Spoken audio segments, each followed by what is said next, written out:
जी नाज़रीन, हिमल दादू press club वारो दादू के शहर नजम कॉलोनी के रहवासियों पारा गैस की हथरात लोड शेडिंग खिलाफ एहतजाजी मुज़ाहिरो करे धरणो दिनो वियो आहे। अचो तो उन्हनि खां मालूम कयूं तो उन्हनि जो छा चवणु आहे। असांजो गैस जेको असांखे शहर में कोन्हे को उन जे उन में मुतालबो सां असांखे गैस ॾिनो वञे। असां वटि गैस कोन्हे, असां वटि वॾो आज़ार आहे।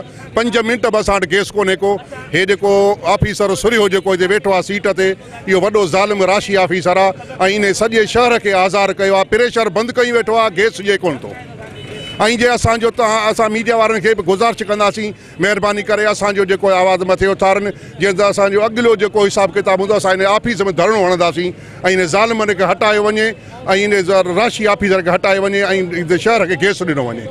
असांजो एहतजाज हथरादू लोड शेडिंग के खिलाफ़ है। जो गैस हथरादू लोड शेडिंग कई पई वञे ऐं असांजो इहो मुतालबो आहे त जेको सुरियो आहे नाइल उनखे फौरी तौर ते हटाए ऐं दादू शहर जो गैस आहे उहो बहाल कयो वञे। अॼोको असांजो जो पूरो में एहतजाज आहे। असां नजम कॉलोनी जा सभु शहरी गॾु थिया आहियूं त हे जेको नाहिल आहे स्विगी गैस ऑफिसर सुरियो विहारियो अथनि हिते ऐं उन असली में ग्रेड जो बि न आहे। हिनखे 5-7 साल थिया आहिनि, उन ग्रेड जो बि न आहे। हुनखे रखियो विधनि जो हुननि जो मथनि ऑफिसरनि जो खाटू पुटु आहे। स्विगी गैस CNG स्टेशन वारनि खे पैसा वठी उन्हनि खे गैस फराहम करे थो ऐं सॼे शहर जे पाड़नि जी गैस बंदि करे हथ जो प्रेशर बंदि करे ऐं उन्हनि खे असांखे परेशान कयो वञे थो। हथ सां परेशान कयो। असांजो हक़ आहे छो जो हीअ असांजे दादू में BHP कंपनी आहे जिथों गैस निकिरे थी।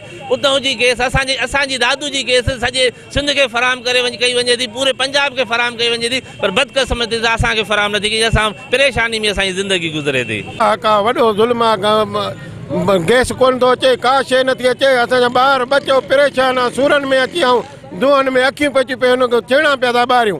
वधीक गैस बि असांजे दादू जी, असांखे दादू में न मिले। हे करप्ट ऑफिसर इन्हनि खे बदिली कयो वञे, हिन ज़ालिमनि खे हितां थॾो पटियो वञे। मोरे जो किथों लानती आयो आहे हिते असांजे दादू जे लाइ ज़ुल्म करे ॾिनो अथई। उन जे कर बराए महिरबानी करे चीफ जस्टिस खे ऐं आर्मी खे उन्हनि सभिनी खे अपील था कयूं त असां हिन ज़ालिम जी इनकारी कनि, हिन जा बंगला तबाह कनि।